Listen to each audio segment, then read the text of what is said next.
So welcome to Get Started with Upchain for Project Management, connecting data, people, and processes. Before we get started, a little bit of housekeeping.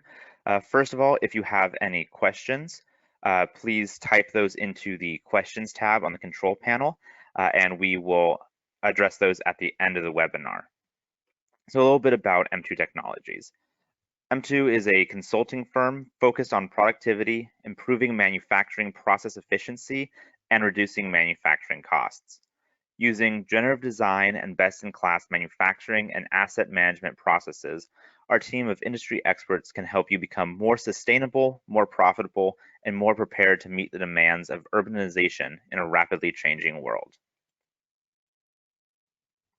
We are committed to helping clients realize the business benefits of BIM, asset management, quickly and economically by facilitating the use of innovative processes and technologies. Whether it's streamlining your product design, maximizing asset longevity, or optimizing your processes, our team is one of the most experienced groups of manufacturing technology consulting professionals. We partner with world leaders such as Autodesk, Panzura, EaglePoint, and Bluebeam to utilize innovative technologies and methodologies to empower sustainable manufacturing and overcome local challenges. To support the industry, we offer a wide range of services, including CAD management, simulation, data management, and CIO advisory services. My name is Tristan Gunderson. I'm an applications engineer here at M2 Technologies. I work with our clients to help them optimize their workflows, get the most out of their softwares, and utilize cutting-edge technologies. So what we're going to be looking at today is we'll start with a little introduction to Upchain, as it is a relatively new product in the Autodesk catalog. And then we're going to look at the project management. We'll look at an overview of project management, look at the different object types, how to manage activities, and lastly, some of the admin tools to help best customize and utilize the project management. So what is Upchain? Upchain is a cloud PDM and PLM solution. This means that you have access to all of your PDM and PLM data and models in one place. So on the product data management side, this means you can store, share, view, and collaborate on all of your CAD files in one place. You also can work with different CAD applications. This includes Inventor, SolidWorks, CATIA, and PTC Creo. You're able to maintain revision control each time you load something into Upchain. You'll be able to maintain that revision history. And this is largely done using the check-in, check-out system, which means that only one person will have access to make changes to a file at a time. And when they check it back in, it'll release a new state for others to download and access. On the product lifecycle management side, there's the project and bill of materials management. Everything in Upchain is based around projects. So each project will have its own bill of materials where you store all of your CAD data. You can as well store all of your documents and other related content to those projects. You're able to manage the lifecycle states and workflows for your different items. You can create and maintain the project schedules. You have access to change management, and you can have a 3D CAD and document viewer and markup tool. So anyone within your company has the ability to see the different products and make changes to documents or make markups as needed. As I mentioned, everything in Upchain is built around the project. When you first open a project, it opens up to your dashboard, which gives you some highlights on the project status and activities that you have outstanding. You then have access to the bill of materials where you can see all of your items, your CAD documents, drawings, and all of the linked data. You then have the project management tab, which we're going to be looking at today, where you can maintain your schedule and assign tasks. You have the business processes, where you have some key business processes with automated workflows that you can access and maintain. You then have all of the documents associated with the project. And then lastly, project settings to maintain the users with access to it and other general settings. There's 3 different tiers for licensing within Upchain, with a 4th additional free tier that's usable by suppliers. But the key 3 within your industry will be the professional, team, and participant. The professional is designed for your admin users and engineers and will have the ability to perform everything the other users do, as well as having access to those CAD plugins to manage the CAD items and check those in and out. Next is the team users. These are your power users outside of engineering. So they will have access to all of the viewing and markup and import tools not related to the CAD documents. And then lastly is the participant. They are going to have limited access. They'll be able to consume the data that's in Upchain, but they have limited ability to import and edit. They also can use the viewers, but are unable to use the markup tools. So we're going to start looking at project management. So the project management tab maintains the project schedule and Gantt chart. Here you're able to see, edit, create, assign your tasks, your stage gates, and your milestones, which are our 3 object types within our scheduling tool. We're also able to view and update our progress and manage our task workflows, all from this tab. So we're going to look at the differences between our different objects. So we're going to start with milestones. Milestones mark a key point in the schedule. So when we're assigning a milestone, we are going to assign it to a singular date. Unlike the tasks and stage gates, there is no duration to this date. It only marks a single point. So these can be used for constraining tasks or subtasks, which we'll talk about in a little bit. But they will mark our key moments, such as critical dates that govern the timeline, like due dates and when we might have a shipment coming in. Next, we have our stage gates. So these allow us to encompass larger project phases. So these don't represent any individual tasks, but unlike the milestones, these will both have a start date and a duration to them, so they can encompass those larger segments. And these are largely used to define large stages in our project, and we'll usually assign subtasks to our stage gates. But they also can be used to represent outside factors such as timeline for suppliers or for contractors that we can use to help schedule our activities around. Lastly, we have the tasks. So the tasks are our basic unit that's going to make up the majority of our schedule. They can represent an individual task or a process or workflow. Tasks are the most customizable. We have the ability to change the task type. These are customizable by the admin users to have different workflows, have different attributes assigned to them, and other unique properties. We also, for tasks, are able to set a duration and a constraint type. The constraint is going to allow us to configure our timeline based on either dates or the relation to other tasks or objects.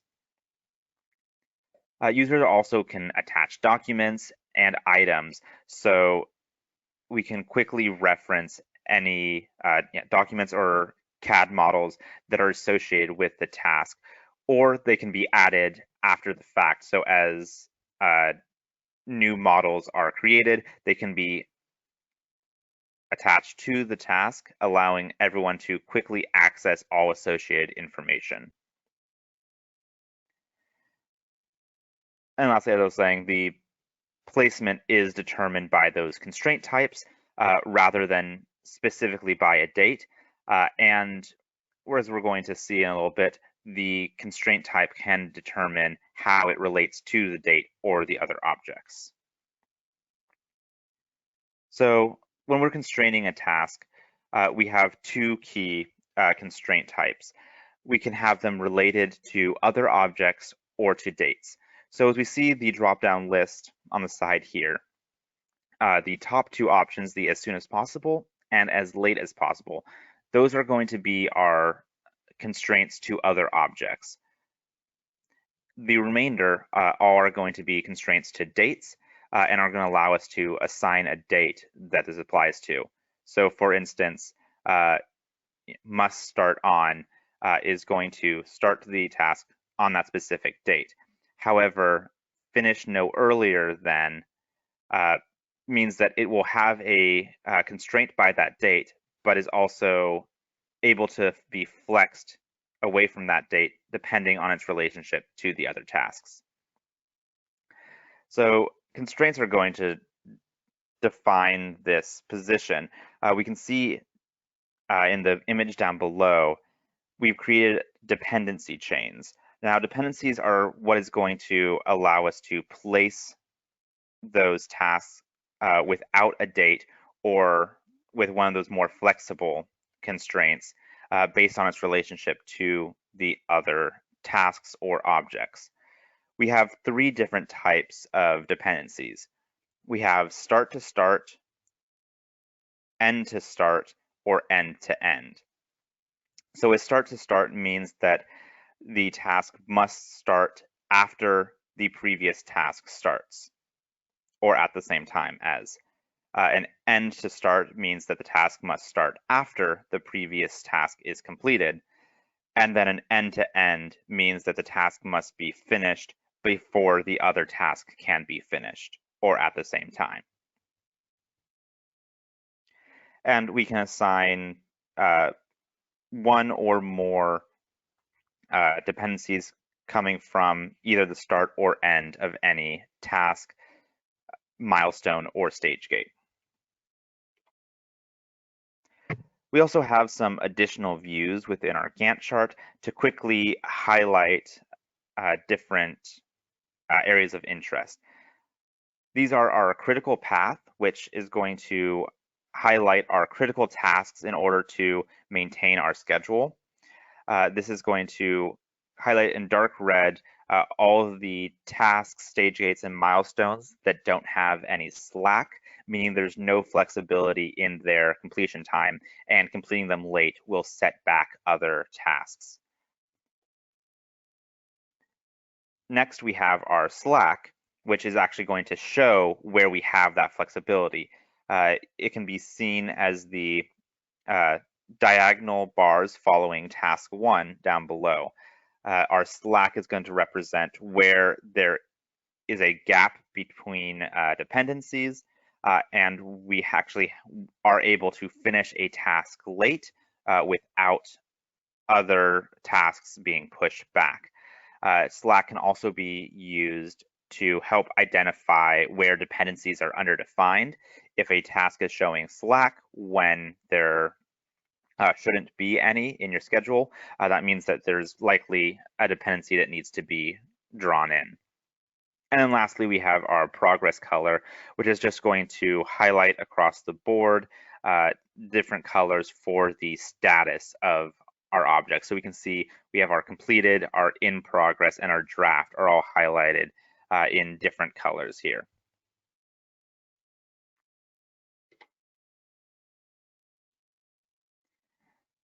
So next, we can look at our task type. So our admin are able to create and edit our task types. When we create a new task type, we're going to give it a name, determine its business process it's associated with, define a key, and then we'll create it. Once we've created this, we're able to edit its details as well as create attributes. These attributes are going to be additional fields that are fillable within the task. So these allow us for any additional information that will commonly be associated with these tasks. We have several different options for creating these fields. We can make them rich text, which is going to be a paragraph style text field. We can make them a hyperlink, so that's going to be a usable URL. We can make it a pick list, so we can have predefined options that can be selected from. We can make it a date, and lastly, we can make it a number, which will work as a text field, but we'll only be able to enter a single number. Here we can see we created a pick list with a few different review types for our review tasks. And lastly, we can attach documents to our specific task type. So any common documents that will need to be filled out during this process or that are related to the process can be created here. When we create a new task of this type, it's going to generate a new version of this document that's associated with the project, and that way we can maintain all of our data specific to each task. Next, we have our task workflows. So these are going to work as our system of assignments and checks that are going to work through the workflow. So there's several different options for how it comes together, but this is going to allow us to have a more complex process that's documented, and we can have automated assignment changes and make sure that each user is completing the different steps needed within the process. So when we first create workflow, we're going to create it as a tenant workflow, which means that it is a custom workflow. But the key is where we assign it as a task object, and then we are able to assign the object type. So this is going to determine what task type this workflow falls under. So when we select that task type later, we are then able to choose from the workflows associated with it. And lastly, the workflow progression is going to automatically update our task status and progress rather than doing so manually. So we have 4 different primitives that we largely use in creating these workflows. Our first are our start and stop. These are required for every workflow and just going to mark where the workflow begins and where it is completed. Once the workflow hits the stop, it's going to close out the workflow, and you won't be able to make any additional changes to that progression. Within that, we then have our updates. Our updates are going to be system updates to update the status of the task and its completion percentage. So those mark our system primitives, which are the automated part of our workflows. Next, we have our user primitives. So this is going to be where the workflow stops and requires input from the assigned users. So first is we have a task. A task is going to be a place where there is a action that needs to be carried out by a user before you want to progress it. It will be progressed just by the user selecting a button, but we can have all of the information associated with this task for what is needed to be completed beforehand. And so this will give them, a single option to mark that this task has been completed, at which point it will progress to the next step in the workflow. Then our other user primitive is a decision. So unlike the task, the decision actually is going to give us two options. So these two options can be used in one of two ways, largely, either to allow to progress the workflow or revert to a previous state, or to be used to define a branch in the workflow.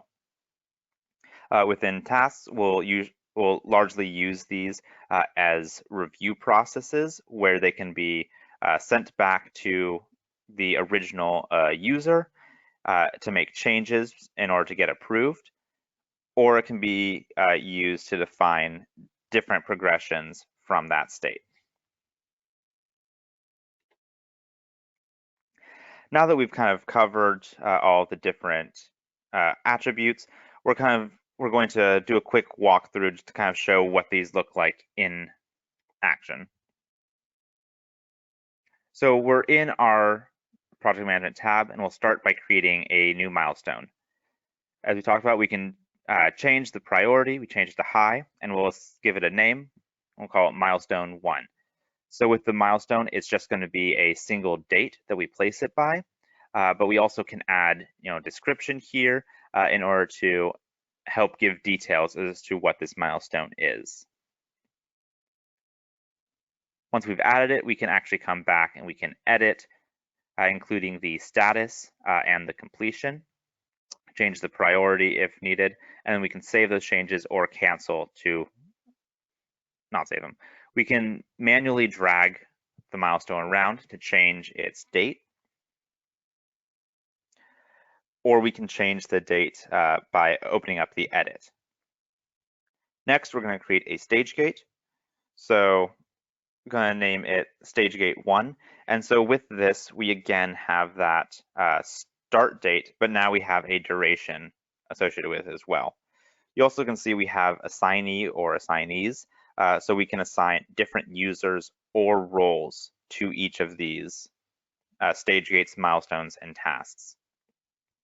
Again, we can come in, we can edit as needed with our stage gate. However, with our milestones and stage gates, there's limited options for editing. We can notice, however, we have our Saturday and Sunday grayed out here, and so those days aren't counted as part of our duration. So it looks like it extends 7 days, but it's only counting the 5 business days. Now we're going to create a task. So we have task type at the top next to our priority, which is changeable. We're going to leave this as a standard task. And if we look at workflows, we have a client task workflow available. We can set the duration. We're going to choose the client task workflow and set the duration to 2. And we can change the constraint type as we're creating this task, or we can do that later. We also have the ability here to add documents to this task or any items. So this will allow us to create any association with items and documents that are going to be important to completing this task. When we come back, we can edit, we can change that constraint type. We're going to set it to as soon as possible. So we're going to relate it to other objects on our timeline.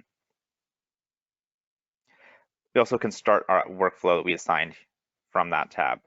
So we're going to create a start to start dependency. So we're going to start this task at the beginning of stage gate 1. We also can click any of these plus buttons on our tasks, milestones, or stage gates to create subtasks. We're going to set this type to a review task and give it a high priority. You'll notice with this one, we're going to set our constraint to as late as possible rather than as soon as possible. So we want this review to happen at the end of this process. And lastly, we have our attribute down at the bottom, our pick list that we created. So we're going to set that to approve for testing. We can find our subtasks by dropping down the menu, and then we can create dependencies as needed. So we're going to create an end to start dependency to make sure this task 2 happens after task 1. And then we want to actually create a end to start dependency from our task to our milestone. We can actually remove any dependencies we don't need by coming back, clicking on them, and then clicking delete. So we're going to delete both of these and then just add back in our dependency to that milestone. So now we have our basic schedule. However, notice everything is still in a draft state, which means none of it has been started and it's all fully editable or deletable. So now as we're getting started, we're going to start our workflow on our task 1. This is going to follow that system workflow that was created. So right now it's in the task phase. So there's a task for our user to complete and then submit. The next part of this then assigns that to a project manager on the project, and they have the option to make the decision to either approve the changes or retry.